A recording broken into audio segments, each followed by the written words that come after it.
நாடாளுமன்ற தேர்தல் தொடர்பாக டெல்லி முதல்வர் அரவிந்த் கெஜ்ரிவால் தனது இல்லத்தில் இன்று ஆலோசனை நடத்தவுள்ளார். டெல்லி, குஜராத், ஹரியானா ஆகிய மாநிலங்களில் காங்கிரஸ் கட்சியுடன் ஆம் ஆத்மி கூட்டணி அமைத்து தேர்தலை சந்திக்க உள்ளது.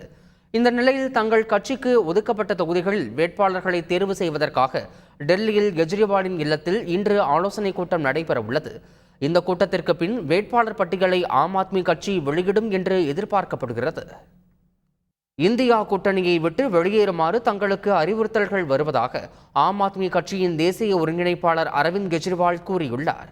டெல்லி மதுபான கொள்கை முறைகேடு வழக்கில் விசாரணைக்கு ஆஜராகுமாறு டெல்லி முதல்வரும் ஆம் ஆத்மி கட்சியின் தேசிய ஒருங்கிணைப்பாளருமான அரவிந்த் கெஜ்ரிவாலுக்கு அமலாக்கத்துறை 7வது முறையாக சம்மன் அனுப்பியிருந்தது.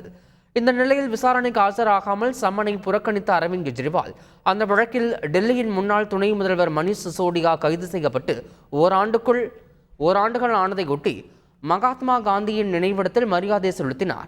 பின்னர் செய்தியாளர்களை சந்தித்த அவர், மணீஷ் சிசோடியாவிற்கு எதிராக ஒரு சிறிய ஆதாரத்தை கூட மத்திய அரசால் நீதிமன்றத்தில் சமர்ப்பிக்க முடியவில்லை என்றார். மேலும் அப்போது இந்தியா கூட்டணியை முறித்துக் கொள்ளுமாறு தங்களுக்கு அதிகாரப்பூர்வமற்ற முறையில் அறிவுறுத்தல்கள் வருவதாகவும், ஆனால் கூட்டணியை விட்டு நாங்கள் வெளியேற மாட்டோம் எனவும் அவர் தெரிவித்தார். செய்திகளை உடனுக்குடன் தெரிந்து கொள்ள உடனே சப்ஸ்கிரைப் பண்ணுங்க.